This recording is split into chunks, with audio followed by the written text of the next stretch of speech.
अगर आपके पास भी तत्काल का वेटिंग टिकट है या आप तत्काल टिकट बुक करते करते आपको वेटिंग मिल गई है, तो यहाँ पे फ्रेंड्स मैं आपको बताऊंगा कि तत्काल टिकट के वेटिंग के 2 रूल्स जो कि आपको डेफिनेटली समझ में आनी चाहिए और आपको पता होना चाहिए कि मुझे किस कंडीशन में किस वेटिंग लिस्ट पे ट्रेवल करनी चाहिए। अगर आप ये सारा कुछ नहीं समझते हो और आप ट्रेवल करने चल जाते हो तो फिर आपको प्लान डी भी रेलवे ले सकती है और आपको देना पड़ सकता है, आपको जेल भी जाना पड़ सकता है, क्योंकि IRCTC के रूल्स बहुत ही हार्ड होता है। इस वीडियो को कंप्लीट वॉच करना विदाउट स्किप किए हुए, चैनल पर फर्स्ट टाइम विजिट किए चैनल को सब्सक्राइब कर सकते हो, बिकॉज आगे भी इस तरीके के और भी इन्फॉर्मेटिव वीडियोज जानने के लिए। तो चलिए शुरू करते हैं। फ्रेंड्स, अगर आपके पास तत्काल का टिकट है और तत्काल टिकट वेटिंग लिस्ट है या आप टिकट बुक करते करते वेटिंग लिस्ट आ चुका है, तो देखिए यहाँ पे आप ट्रेवल कर भी सकते हो और ट्रेवल नहीं भी कर सकते हो। बिल्कुल भी कंफ्यूज नहीं होना है, मैं दोनों कंडीशन बताऊंगा। फर्स्ट रूल्स की बात करें तो अगर आपके पास तत्काल की वेटिंग टिकट है और वो फुली वेट लिस्टेड है, जैसे मान चलो एक PNR के अंदर 1 मेंबर, 2 मेंबर, 3 मेंबर है और तीनों मेंबर का ही टिकट वेट लिस्टेड है, मतलब वेटिंग है, तो फिर आप उस टिकट पर ट्रेवल नहीं कर सकते। पहला रूल्स तो ये हो गया। दूसरा रूल्स की बात करें तो अगर मान के चलो आपका एक PNR के ऊपर 2 मेंबर है और दोनों में से किसी एक का वेटिंग है और किसी एक का कंफर्म है या RAC भी है, तो फिर आप उस टिकट पर ट्रेवल दोनों लोग कर सकते हो। अपने पे मतलब वहाँ से आप कंप्रोमाइज़ कर सकते हो, सीट पे एडजस्ट करके जा सकते हो, लेकिन वहाँ आपको TT कोई प्लान टी नहीं लेगा, आप इजीली ट्रेवल कर सकते हो।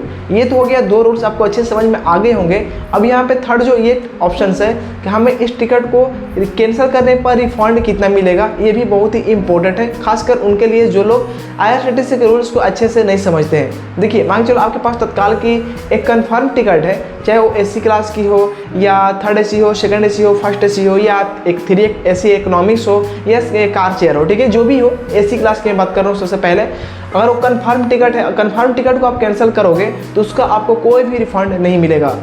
आपको अच्छे समझना होगा, कंफर्म टिकट कैंसिल करने पर तत्काल कोटा के अंदर वहाँ पे कोई रिफंड नहीं मिलेगा। रिफंड चाहिए तो फिर आपको TDR फाइल करनी पड़ेगी, वो भी जेन्युइन रीजन के साथ, तभी आपको रिफंड देखने को वहाँ पे मिल पाएगी, ठीक है।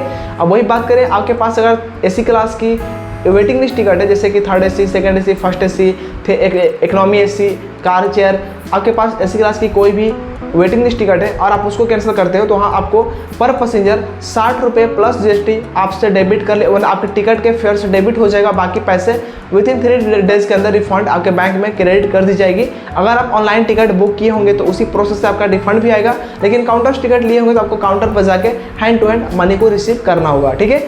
ये अब बात करते हैं स्लीपर का रिफंड का प्रोसेस क्या है। अगर आपके पास स्लीपर क्लास की कोटा है और स्लीपर क्लास के आपने वेटिंग लिस्ट टिकट लिया है तत्काल कोटा के अंदर, अगर आप उस टिकट को कैंसिल करोगे तो वहाँ पे सिर्फ 60 रुपये माइनस होंगे, वहाँ आपको GST नहीं देना पड़ेगा, सिर्फ 60 रुपये, और वहाँ बस आपके टिकट के फेयर से माइनस करके बाकी पैसे विदिन 3 डेज के अंदर रिफंड आ जाएगा। रिफंड का प्रोसेस दोनों का सेम है, आपको टाइम उतना ही लगेगा, हाँ, लेकिन यहाँ पे जो चार्जेस है थोड़ा AC का GST इंक्लूड रहेगा, बट वही नॉन AC में आपको GST इंक्लूड नहीं रहेगा। तो फ्रेंड्स, मुझे उम्मीद है कि आपको तत्काल वेटिंग लिस्ट के बारे में सभी रूल्स अब अच्छे से समझ में आ गया होगा।